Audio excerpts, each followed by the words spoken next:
Hello, and welcome to another installment of Practical Farms, where we take a look at different farms and make them more practical depending on where we are in each phase of the game, whether it's early game, mid game, or late game, to where they're more cost effective to suit our needs. Today, we're going to be taking a look at tree farms. Now, these can be somewhat complicated as we try to automate the process, but when we understand the basic mechanics and some of the different restrictions on how they work, we can make sure that they are at least as effective as possible. We might be surprised what those ways are. So let's get at it and we'll talk about how to build a tree farm. Now before we begin looking at the different ways in which we can build a tree farm, it helps to understand the basic growth mechanics of trees in Minecraft. We will be taking a look at specifically oak trees, as they're the simplest to understand, and yet the principles that apply to them apply to every variation of tree in one way or another, including the giant oaks as well. We also will be limiting our discussion to the basic 4 and 5 tall oak trees, as they are the easiest to farm. Below you can see the layout of a standard simple oak tree, where the oak log in the center represents the trunk of the tree, and the green wool around it represents the canopy of the tree.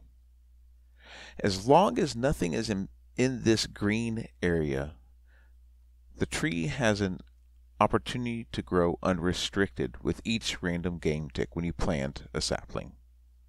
If, however, there is a solid block, such as stone or cobblestone, or any other block besides dirt, leaves, and other wood logs, which might be considered part of a tree, they will have an opportunity to grow unimpeded. If you do place a solid block inside that canopy, then it reduces the likelihood of a sapling growing into a tree. As long as there are no solid blocks, though, there is a chance for the tree to grow at every random game tick. If you would like to force a sapling to grow, you basically just use bone meal to focus the game on that sapling and force it to use one of the game ticks to have a chance for the tree to grow. It can take anywhere from 1 to several uses of bone meal for a sapling to grow. The exception to this is when the solid block is planted even with the sapling. Let me demonstrate what I'm talking about. First, start with a grass block, place a sapling on it, and anywhere next to it that you place a stone or any other solid block will not restrict the growth if it's on the level of the sapling. I'll demonstrate this by bone mealing this sapling, and you'll see it grows instantly, even though there are solid blocks around it. Now if we were to come and repeat this using another sapling, but instead of just laying blocks at the level even with the sapling, and instead raise this up several blocks into the growing canopy area of the tree, you'll see that it restricts and lowers the likelihood of a tree growing.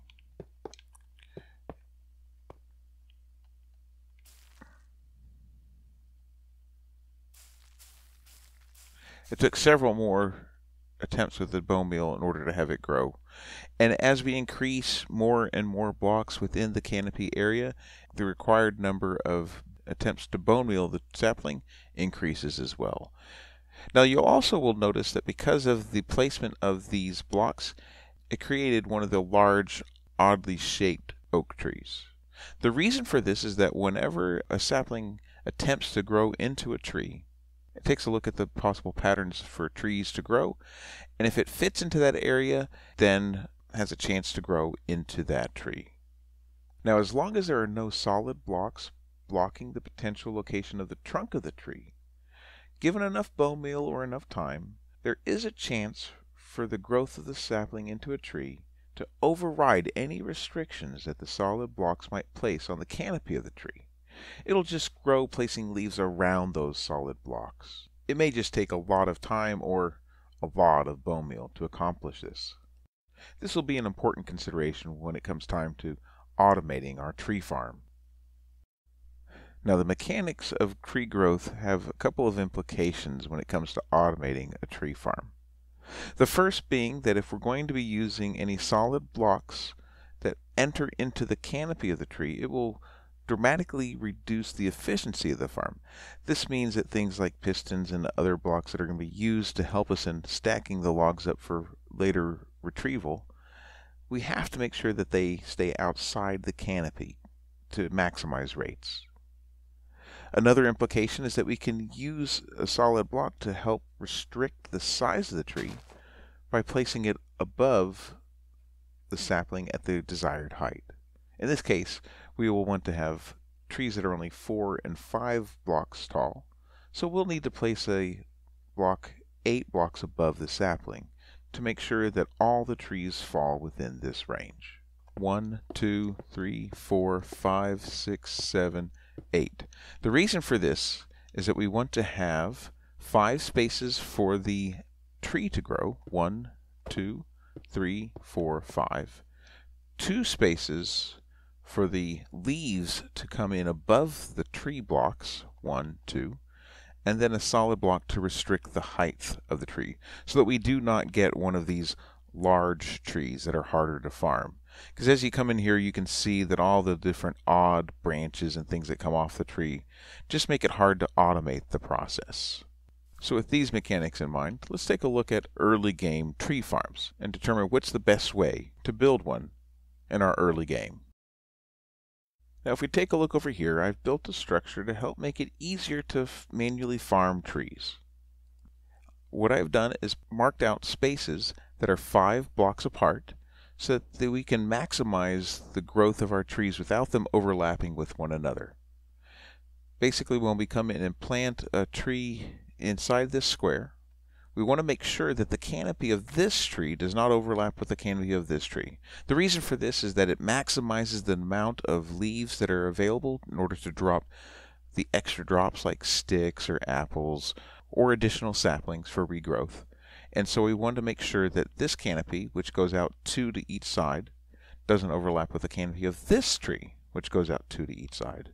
All you have to do then is come in and move over 5 from the center of this block. 1, 2, 3, 4, 5, and then come and place a solid block on all 4 sides to mark and make it easier to tell where to replant your saplings each time you harvest your trees. I also have produced this structure so that once the trees are grown, we can come back and more easily chop them down as well. Once you've planted them, if you want to bone meal them to speed up the process, you can. Or you can just wait for them to grow. Now you can see that by bone milling this, I've created one of these larger trees. And to be honest, this is much harder to harvest, even when you're doing so manually. So let me go ahead and clear this out of the way, and I'll show you how you can more easily control the growth of these trees, so that farming them is much easier. Alright, so we have that tree out of the way. So in order to make sure that future trees that we grow don't become so unwieldy that they're hard to farm, all you have to do is come in and place blocks, like we said before, 8 blocks above where the tree is going to be planted. So 1, 2, 3, 4, 5, 6, 7, 8. Then you can remove all these blocks below it. And then just place a row all the way across.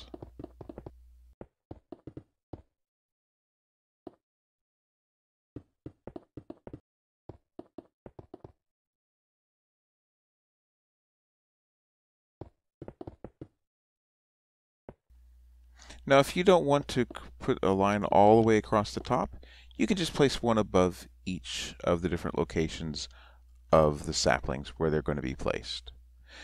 This is the perfect height to then come back in after they're placed and bone meal them if you so choose. Well, that one knocked me off. Or if you just want to let them grow naturally, you can come afterwards and just chop down your trees and not worry about being able to reach all the leaves in order to quickly have them harvested and have drops for saplings, apples, and sticks. And it makes it just very easy to just run up and down this line, and you can reach all the different parts of the tree without having to worry about looking up or down. It's all just right there. Now, alternatively, one added feature I like to put in sometimes is to put in a set of water streams coming off this wall. Just go all the way down, placing water, so that as the trees decay and they drop leaves and apples and sticks, they will all be pushed over here, so that after you've gone through and chopped down all the trees and all the different drops have fallen, all you have to do then is just run down this side of the farm and collect all the drops. Now, if you do this, though, I do recommend that you come in and place a dirt block above each one of these, because you can't plant a sapling in the water. It will just wash them away. And then plant your tree here and here. But if you do this, you also will need to make sure that you raise this cap on the top by 1 block as well, and then remove the blocks below it. Alright, so I've gone through and I cut down all the trees and allowed the leaves to decay. I helped them along on some of them, and then I went and collected all the different saplings, sticks, and apples that came from the tree. And as you can see, we had more than enough saplings to replenish our supply. And we also got some sticks and apples as well, which are a nice little bonus. And a couple downsides to this design are that sometimes saplings will fall on top of the dirt block, and you will have to go and pick them up if you want to retrieve them. However, if you're happy with the return that you get by just running along the edge of the stream, you don't have to go through and pick them up. As you can see, it was more than enough to keep our supply of trees replenished. So it's really just a personal preference. I hate wasting saplings, even if I have more than I need, but that's really just a personal preference. Now, when it comes to early game tree farms, in my opinion, the manual farms that use a layout and structure similar to this, whether it uses water streams or not, is the best way to go. However, there are a couple of ways that we could help automate the process for both early and mid to late game. However, when it comes to the process of automating a tree farm, unlike in Java Edition where you can use TNT to simply break the trees and collect the blocks with various different collection systems, in Bedrock Edition, TNT destroys the blocks it explodes next to. So we cannot fully automate a tree farm in Bedrock Edition. We can, however, move the logs into a nice little cube maker and then come back later, chop the trees down, and collect the blocks manually that way. This does speed up the process, but it still requires a bit of manual work. Now, there is a way to use ghasts instead of TNT, as their explosive blasts are not as strong as TNT, but that is beyond the scope of this tutorial. The first version of a tree farm that we will be taking a look at is an early game farm. Since early game we haven't been to the Nether yet, this means we won't have access to quartz, so we won't have the ability to use comparators or observers. But there's still a way to easily build an early game tree farm. First, we need to start with a simple repeater clock. Put in a T shape like that and remove the middle block. Place your repeater here, a redstone torch there, and then a redstone dust under here. And you can see it creates a simple clock. Then we need to place a lever here to turn off our timing circuit. This is going to be the heart of our entire machine. The basic principle will be that we will have a dispenser which is being powered by this clock, which will then dispense bone meal onto a sapling that is planted on this dirt block. Once the sapling has grown into a tree, we'll use some pistons to push these blocks out of the way so that they can create a large collection of trees that we can come back to later and manually chop down all at one time. Now, in order for the pistons to know when to be activated, we have a simple trick that we can use. First thing we need to do is place a solid block off of this side and then another one on top. Then come behind our dispenser and place a solid block here. On top of the dispenser, place the redstone repeater, and then place a redstone torch here and a redstone dust on this side. What will happen is that when the sapling grows into a tree, that log will act as a solid block that will complete the circuit between this repeater and this redstone dust. We then just need to attach this redstone dust to our set of pistons that is going to push our logs out of the way. So the next step is then to come in and place our pistons on this side of the farm. We come in and place 5 pistons stacked on top of each other, one for each of the different logs that we want to push out of the way. Then we need to come up an additional 3 blocks, 1, 2, 3, and push one above it like this. This will restrict the growth of our tree to where it will not be one of the oddly shaped large trees, and will stay at most 4 to 5 blocks tall. The additional leaves that will grow above here will not affect the operation of this farm. We then need to connect each of the pistons to our redstone signal, and we'll do this by stair-stepping it from here all the way around the back side of our pistons. Just like this. And then when we place the redstone dust on each one, each of the pistons will be connected to the redstone signal. It then is helpful to go ahead and place somewhere for us to stand.